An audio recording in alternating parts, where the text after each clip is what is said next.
Hello ಸತ್ರ ಹೇಗಿದ್ದೀರಾ? Welcome to rich ಚಾನಲ್ಗೆ ಸ್ವಾಗತ ಸುಸ್ವಾಗತ.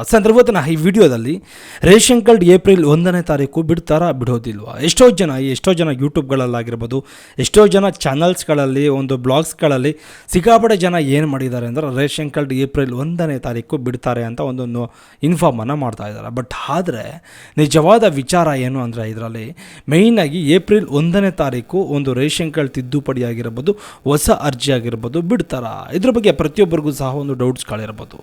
ಏನಕ್ಕೋಸ್ಕರ ಡೌಟ್ಸ್ ಉಟ್ಕೊಂಡಿದೆ ಅಂದರೆ ಎಲೆಕ್ಷನ್ ಟೈಮ್ನಲ್ಲಿ ಇದನ್ನೆಲ್ಲ ಬಿಡೋದಕ್ಕೆ ಸಾಧ್ಯ ಇಲ್ಲ. ಬಟ್ ಆದರೆ ಎಲ್ಲರೂ ಸಹ ಬಿಡ್ತಾರೆ ಅಂತ ಹೇಳ್ತಿದ್ದಾರಲ್ಲ, ಏನು ಸಮಾಚಾರ? ಇದರ ಬಗ್ಗೆ ತಿಳ್ಕೊಳ್ಳುವಂಥ ಒಂದು ಕುತೂಹಲ ಪ್ರತಿಯೊಬ್ಬರಿಗೂ ಸಹ ಇರ್ತದೆ. ಅದಕ್ಕಿಂತ ಮುಂಚೆ ನಮ್ಮ ಚಾನಲ್ಗೆ ದಯವಿಟ್ಟು ಸಬ್ಸ್ಕ್ರೈಬ್ ಮಾಡಿದ್ದನ್ನು ಕೂಡಲೇ ಸಬ್ಸ್ಕ್ರೈಬನ್ನು ಮಾಡ್ಕೊಳ್ಳಿ. ಅದೇ ರೀತಿ ನಮ್ಮ ವಿಡಿಯೋ ನಿಮ್ಗೆ ಇಷ್ಟ ಆಗಿದ್ರೆ ಕೂಡಲೇ ಲೈಕ್ ಮಾಡಿಬಿಡಿ. ಈ ವಿಡಿಯೋಗೆ ನಾನು ನಿಮಗೆ 100 ಲೈಕ್ಸನ್ನು ಟಾರ್ಗೆಟ್ ಆಗಿ ಕೊಡ್ತಾ ಇದ್ದೀನಿ. ದಯವಿಟ್ಟು ನೋಡಿದಾರೆಲ್ಲ ನಮ್ಮ ಚಾನಲ್ಗೆ ಸಬ್ಸ್ಕ್ರೈಬ್ ಮಾಡ್ಕೊಬಿಡಿ, ಹಾಗೆ ನಮ್ಮ ವಿಡಿಯೋ ಒಂದು ಲೈಕ್ ಮಾಡಿಬಿಡಿ.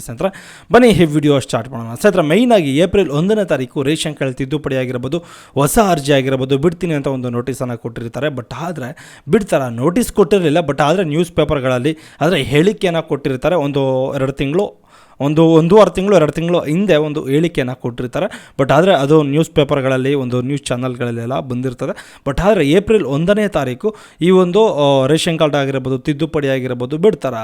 ಅವರು ಏನಂತ ಹೇಳಿಕೆ ಕೊಟ್ಟಿದ್ರು ಗೊತ್ತಾ? ಮೊದಲು ಮೈನಾಗಿ ಏಪ್ರಿಲ್ 1ನೇ ತಾರೀಕು ಮೇಲೆ ಏನಾದರೂ ಮದುವೆ ಆಗಿ ಹೊಸೊಬ್ಬರು ಏನಾದರೂ ಹೊಸದಾಗಿ ರೇಷನ್ ಕಾರ್ಡ್ ಮಾಡಿಸ್ಕೊಳ್ಳೋದಕ್ಕೆ, ತಿದ್ದುಪಡಿ ಮಾಡಿಸ್ಕೊಳ್ಳೋದಕ್ಕೆ, ಹೆಸರು ಸೇರ್ಪಡೆ ಮಾಡಿಸ್ಕೊಳ್ಳೋದಕ್ಕೆ, ಡಿಲೀಟ್ ಮಾಡಿಸೋದಕ್ಕೆ, ಅಥವಾ ಏನಾದರೂ ಸಪ್ರೇಟ್ ರೇಷನ್ ಕಾರ್ಡ್ಗಳನ್ನು ನೀವು ಮಾಡಿಸ್ಕೊಳ್ಬೇಕು ಅಂದ್ಕೊಂಡಿದ್ರೆ ಅದಕ್ಕೆ ಅವಕಾಶವನ್ನು ಕಲ್ಪಿಸಿಕೊಡಲಾಗಿದೆ.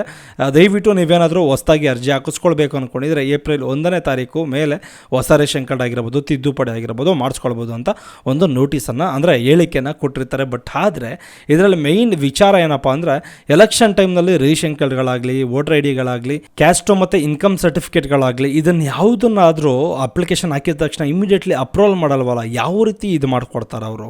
ಅಪ್ಲಿಕೇಶನ್ ಯಾವ ರೀತಿ ಬಿಡ್ತಾರೆ? ಯಾವುದೂ ಸಹ ಒಂದು ಕ್ಯಾಸ್ಟು ಇನ್ಕಮ್ಗೆ ಅಪ್ಲಿಕೇಶನ್ ಹಾಕಬೇಕು ಅಂದರೆ ಇದು ಅಪ್ರೂವಲ್ ಆಗಲ್ವಲ್ಲ, ಏನು ಕತೆ, ಏನು ಮಾಡೋದು ಅಂತ ಸಿಕ್ಕಾಪಟ್ಟೆ ಜನಕ್ಕೆ ಯೋಚನೆ ಮಾಡ್ತಾ ಇರ್ತೀರ. ಬಟ್ ಆದರೆ ಇಲ್ಲಿ ಏನಪ್ಪ ಅಂದರೆ ಮೇಯ್ನಾಗಿ ಮೊದಲೇ ನೀವು ಕ್ಯಾಸ್ಟು ಮತ್ತು ಇನ್ಕಮ್ ಸರ್ಟಿಫಿಕೇಟ್ನ ಕರೆಕ್ಟಾಗಿ ಮಾಡಿಸ್ಕೊಂಡು ಇಟ್ಕೊಂಡಿರಬೇಕು. ಅದೇ ರೀತಿ ಏಪ್ರಿಲ್ 1ನೇ ತಾರೀಕು ಬಿಡುವಂಥ ಒಂದು ಸಾಧ್ಯತೆಗಳು ಇದೆ. 100% ಬಿಡ್ತಾರೆ ಅಂತ ಸಹ ನಾನು ನಿಮಗೆ ಹೇಳ್ತಾ ಇಲ್ಲ, ಆಯ್ತಾ? ಬಿಟ್ಟರೂ ಬಿಡಬಹುದು, ಬಿಡದೇನೂ ಸಹ ಇರಬಹುದು. ಇದು ನಿಖರವಾದಂಥ ಒಂದು ಮಾಹಿತಿ ಯಾರಿಗೂ ಸಹ ಕೊಟ್ಟಿಲ್ಲ, ಅರ್ಥ ಆಯ್ತಾ? ಏನಾದರೂ ಬಿಡೋ ಥರ ಇದ್ದರೆ ಇವತ್ತು ಡೇಟ್ 29ನೇ ತಾರೀಕು ಒಂದು ಈ ವಿಡಿಯೋ ಮಾಡ್ತಾ ಇರೋದು. ಅಂದರೆ ನಾಳೆ ನಾಡಿದ್ದು ಅಂದರೆ 30 ಮತ್ತು 31ನೇ ತಾರೀಕು ಒಳಗಡೆ ಒಂದು ನೋಟಿಸನ್ನು ಕೊಟ್ಟರೆ ಒಂದು 100% ಬಿಡ್ತಾರೆ ಅಂತ ಅರ್ಥ.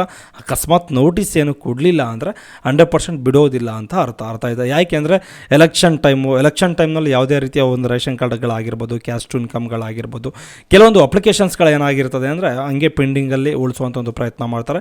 ಯಾರೂ ಸಹ ಅದನ್ನು ಅಪ್ರೂವಲನ್ನು ಮಾಡೋದಿಲ್ಲ. ರೇಷನ್ ಕಾರ್ಡ್ ಅರ್ಜಿ ಹಾಕಿಸ್ಕೊಳ್ಬಹುದು, ಬಟ್ ಆದರೆ ಅಪ್ರೂವಲ್ ಅಂತೂ 100% ಮಾಡೋದಿಲ್ಲ, ಅರ್ಥ ಆಯ್ತಾ? ಮೇಯ್ನಾಗಿ ನೀವೇನಾದರೂ ಹೊಸದಾಗಿ ರೇಷನ್ ಕಾರ್ಡ್ಗೆ ಅರ್ಜಿಯನ್ನು ಸಲ್ಲಿಸಬೇಕು ಅಂದರೆ ಕೂಡಲೇ ದಾಖಲಾತಿಗಳನ್ನು ತಯಾರು ಮಾಡಿ ಇಟ್ಕೊಳ್ಳಿ. ಯಾಕೆಂದರೆ ಬಿಡುವಂತಹ ಒಂದು ಸಾಧ್ಯತೆಗಳು ಹೆಚ್ಚಾಗಿದೆ. ಯಾವ ಟೈಮ್ನಲ್ಲಿ ಬಿಡ್ತಾರೆ, ಯಾವ ಡೇಟ್ನಲ್ಲಿ ಬಿಡ್ತಾರೆ ಅಂತ ಇಮಿಡಿಯೇಟ್ಲಿ ಹೇಳೋದಕ್ಕೆ ಸಾಧ್ಯನೇ ಇಲ್ಲ. ಬಟ್ ಆದರೆ ಇವತ್ತು ಬಿಟ್ಟರು ಬಿಡುವಂಥ ಒಂದು ಸಾಧ್ಯತೆಗಳಿರ್ತದೆ, ನಾಳೆ ಬಿಟ್ಟರು ಬಿಡುವಂಥ ಒಂದು ಸಾಧ್ಯತೆಗಳಿರ್ತದೆ. ಇಂತಹದೇ ಒಂದು ಟೈಮ್ನಲ್ಲಿ, ಇಂತಹದೇ ಒಂದು ಡೇಟ್ನಲ್ಲಿ ಬಿಡ್ತಾರೆ ಒಂದು ರೇಷನ್ ಕಾರ್ಡ್ ತಿದ್ದುಪಡಿ ಆಗಿರ್ಬೋದು, ಹೊಸ ಅರ್ಜಿ ಆಗಿರ್ಬೋದು ಅಂತ ಹೇಳೋದಕ್ಕೆ ಸಾಧ್ಯ ಆಗೋದಿಲ್ಲ. ದಯವಿಟ್ಟು ನೀವೇನಾದರೂ ಹೊಸದಾಗಿ ರೇಷನ್ ಕಾರ್ಡ್ಗೆ ಅರ್ಜಿಯನ್ನು ಸಲ್ಲಿಸಬೇಕು ಅಂದ್ಕೊಂಡಿದ್ರೆ ನೀವು ಮೊದಲೇ ಏನು ಮಾಡಬೇಕು ಅಂದರೆ ಎಲ್ಲ ದಾಖಲಾತಿಗಳನ್ನು, ಎಲ್ಲ ಡಾಕ್ಯುಮೆಂಟ್ಸ್ಗಳನ್ನ ನೀವು ತಯಾರು ಮಾಡಿ ಇಟ್ಕೊಂಡಿರಬೇಕಾಗುತ್ತೆ. ಅದೇ ರೀತಿ ಕ್ಯಾಸ್ಟು ಮತ್ತು ಇನ್ಕಮ್ ಸರ್ಟಿಫಿಕೇಟು, ಆಧಾರ್ ಕಾರ್ಡು ಇಷ್ಟೊಂದು ಸಹ ಕರೆಕ್ಟಾಗಿರಬೇಕು. ಆಧಾರ್ ಕಾರ್ಡ್ಗೆ ಮೊಬೈಲ್ ನಂಬರು ಕಂಪಲ್ಸರಿಯಾಗಿ ಲಿಂಕ್ ಆಗಿರಲೇಬೇಕು. ಇದನ್ನು ದಯವಿಟ್ಟು ಅರ್ಥ ಮಾಡ್ಕೊಳ್ಳಿ. ಯಾರೆಲ್ಲ ಕ್ಯಾಸ್ಟು ಇನ್ಕಮು ಆಧಾರ್ ಕಾರ್ಡ್ಗೆ ಲಿಂಕ್ ಆಗಿರುವಂಥ ಮೊಬೈಲ್ ನಂಬರು, ಆಧಾರ್ ಕಾರ್ಡ್ ಕರೆಕ್ಟಾಗಿಲ್ಲ ಅಂದರೆ ಕೂಡಲೇ ತಿದ್ದುಪಡಿ ಮಾಡಿಸ್ಕೊಳ್ಳಿ. ಅದೇ ರೀತಿ ಏನಾದರೂ ಕರೆಕ್ಷನ್ಸ್ ಮಾಡಿಸ್ಕೊಳ್ಬೇಕು ಅಂದ್ಕೊಂಡಿದ್ರೆ ಕೂಡಲೇ ಇಮಿಡಿಯೇಟ್ಲಿ ಕರೆಕ್ಷನ್ಸನ್ನು ಮಾಡಿಸ್ಕೊಂಡು ಡಾಕ್ಯುಮೆಂಟ್ಸ್ಗಳನ್ನ ಕರೆಕ್ಟಾಗಿ ರೆಡಿ ಮಾಡಿ ಪ್ರಿಪ್ರೇಷನ್ ಮಾಡಿ ಇಟ್ಕೊಂಡ್ರೆ ಯಾವ ಟೈಮ್ನಲ್ಲಿ ಬಿಡ್ತಾರೆ, ಯಾವ ಡೇಟ್ನಲ್ಲಿ ಬಿಡ್ತಾರೆ ಅಂತ ಹೇಳೋದಕ್ಕೆ ನಿಖರವಾಗಿ ಸಾಧ್ಯ ಇಲ್ಲ. ಬಟ್ ಇಂತಹ ಒಂದು ಡೇಟ್ನಲ್ಲೇ ಬಿಡ್ತಾರೆ ಅಂತ ಹೇಳೋದಕ್ಕೆ ಸಾಧ್ಯ ಇಲ್ಲ, ಅರ್ಥ ಆಯ್ತಾ? ಏಪ್ರಿಲ್ 1ನೇ ತಾರೀಕು ಮೇಲೆ ಯಾವಾಗ ಬೇಕಾದರೂ ಬಿಡ್ಬೋದು. ಅದೇ ರೀತಿ ಒಂದು ಏಪ್ರಿಲಲ್ಲಿ ಬಿಟ್ಟಿಲ್ಲ ಅಂದರೆ ಮೇ 1ನೇ ತಾರೀಕು ಮೇಲೆ ಆದರೂ ಬಿಡ್ತಾರೆ. ಇಲ್ಲಾಂದರೆ ಕಂಪಲ್ಸರಿಯಾಗಿ ಒಂದು ಎಲೆಕ್ಷನ್ ಕ್ಲಿಯರ್ ಆದಮೇಲೆ ಎಲ್ಲ ಪೂರ್ತಿಯಾಗಿ ಹೊಸ ಗೌರ್ಮೆಂಟ್ ಸ್ಥಾಪನೆ ಆದಮೇಲೆ ಬಿಡುವಂಥ ಒಂದು ಸಾಧ್ಯತೆಗಳು ಹೆಚ್ಚಾಗಿರ್ತದೆ. ನೀವೇನಾದರೂ ನಮ್ಮ ಚಾನಲ್ಗೆ ಫಸ್ಟ್ ಟೈಮ್ ವಿಸಿಟ್ ಮಾಡ್ತೀರಾ ಕೂಡಲೇ ಸಬ್ಸ್ಕ್ರೈಬ್ ಮಾಡ್ಕೊಳ್ಳಿ, ಹಾಗೆ ಬೆಲ್ ಐಕಾನ್ ಬಟನ್ ಮೇಲೆ ಕ್ಲಿಕ್ ಮಾಡಿ. ಇದು ಇವತ್ತಿನ ಮಾಹಿತಿ ಅಂತಲೇ ಹೇಳ್ಬೋದು. ಬೈ ಬಾಯ್, ನೆಕ್ಸ್ಟ್ ವಿಡಿಯೋದಲ್ಲಿ ಸಿಗೋಣ.